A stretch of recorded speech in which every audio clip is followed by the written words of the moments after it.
할렐루야, 미디어 속회 교육 시간입니다. 오늘은 제37과 하나님이 원하시는 삶이란 제목으로 사무엘상 6장 1절에서 15절 말씀을 통해 함께 은혜 나누길 원합니다. 먼저 오늘 본문의 배경과 내용을 살펴보면 다윗이 오랜 시간 동안 사울 왕에게 쫓기어 도망자 생활을 하다가 사울 왕이 죽자 이스라엘로 돌아와 드디어 왕이 되게 됩니다.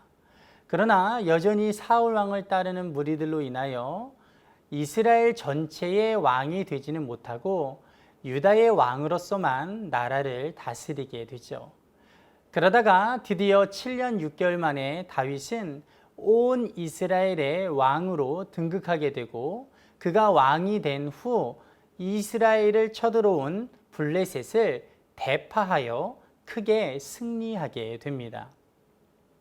그리고 나서 다윗은 왕이 된 후 첫 번째 사업으로서 20년 전 엘리 제사장 때 블레셋에게 빼앗겼다가 아직도 돌아오지 못하고 여전히 기랏 여아림 아미나답 집에 있는 하나님의 궤를 새로운 수도인 예루살렘으로 가지고 오고자 합니다. 그래서 다윗은 그 일을 행하기 위해 3만 명이라는 어마어마한 사람을 동원하고 온갖 악기를 연주하는 찬양대를 조직하여 아미나답의 집에서 하나님의 궤를 옮겨오는 일을 단행합니다. 그런데 그렇게 성대하게 치르고자 했던 다윗의 첫 번째 사업이 그만 하나님의 궤를 옮기던 우사라는 사람이 나곤의 타작마당에서 소들이 뛰는 것을 보고 수레에 실려 있던 하나님의 궤가 흔들리고 떨어지는 것을 염려하여 그 하나님의 궤를 붙잡았다가 하나님의 진노하심으로 말미암아 죽게 됨으로써 갑자기 중단되게 됩니다.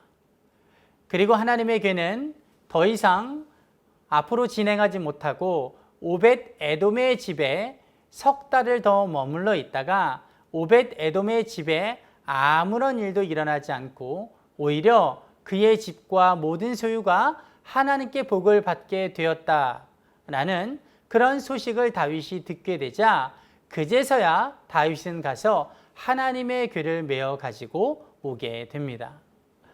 여기까지가 오늘 본문 말씀의 배경과 내용입니다. 오늘 본문 말씀을 통해서 우리가 깨닫기 원하는 것은 하나님이 원하시는 삶을 살아야 한다라는 것입니다. 즉, 우리 믿는 자들에게 있어서 무엇보다 중요한 것은 내가 원하는 삶을 사는 것이 아니라 하나님이 원하시는 삶을 사는 것이다라는 것입니다. 그렇다면 하나님이 원하시는 삶이란 무엇일까요? 그것에는 여러 가지가 있겠지만 가장 간단하고 우리가 쉽게 알 수 있는 사실은 하나님의 말씀대로 사는 삶, 즉 하나님의 말씀 그대로를 준수하며 사는 삶이 바로 하나님께서 원하시는 삶을 사는 삶이다라는 것이죠. 특별히 우리는 오늘 본문을 통해서 하나님의 말씀대로 사는 삶, 그래서 하나님이 원하시는 삶을 사는 것이 얼마나 중요한가를 알 수가 있습니다. 우리는 오늘 본문을 보면서 중요한 한 가지 의문을 먼저 갖게 됩니다. 그 의문이 무엇입니까? 그것은 바로 하나님께서는 왜 다윗이 하나님을 위해 법궤를 옮겨오고자 했음에도 불구하고 우사를 치셔서 죽게 하셨을까라는 것입니다. 여러분 그렇지 않습니까? 오늘 본문을 보십시오. 오늘 본문에 나타난 다윗이 행하고자 하는 일이 얼마나 귀하고 아름다운 일입니까? 우여곡절 끝에 온 이스라엘의 왕이 된 후에 다윗이 제일 처음 한 일이 무엇이었습니까? 자신을 위한 거대한 즉위식을 여는 것이었습니까? 아니면 행공논상을 하는 일이었습니까? 여러분 아닙니다. 다윗이 제일 먼저 한 일은 다름 아닌 하나님의 언약궤, 즉 법궤를 예루살렘으로 가져오는 것이었습니다. 여러분 그뿐입니까? 다윗은 사람 몇 명만을 보내서 그 하나님의 언약궤를 가져오지 않아요. 3만 명이라는 많은 인원을 동원하고 온갖 악기를 연주하는 찬양대를 동원하고 또 새 수레를 가지고 가서 하나님의 언약궤를 옮겨오고자 합니다. 그런데 하나님은 하나님을 위해 그처럼 헌신한 다윗의 일을 막으시고 진노하시고는 중단시키셨다라는 것이죠. 여러분, 그렇다면 하나님께서는 왜 다윗이 헌신하였음에도 불구하고 진노하셨고 그 일을 중단시키셨을까요? 하나님을 향한 다윗의 그 마음, 그 진심을 모르셨기 때문에 그렇게 하셨을까요? 그렇지 않습니다. 하나님께서 진노하시고 또 언약궤를 옮기던 우사를 치시고 법궤의 이동을 중단시키신 이유는 다윗과 우사가 하나님이 원하시는 방법대로 그 일을 행하지 않았기 때문입니다. 즉 다시 말해 겉으로는 열심히 있고 3만 명이라는 어마어마한 인원과 찬양대와 새 수레를 가지고 화려하고 웅장한 크기를 갖추고 그 일을 행한다고 하였지만 정작 하나님께서 원하시는 방법대로는 행하지 않았기 때문이다라는 것이죠. 그러면 하나님이 원하셨던 방법은 무엇이었을까요? 도대체 다윗과 우사가 어긴 하나님의 방법이라는 것이 무엇이었을까요? 그것은 바로 언약궤를 레위 지파 중 고앗 자손이 어깨에 메어야 한다라는 규칙이었습니다.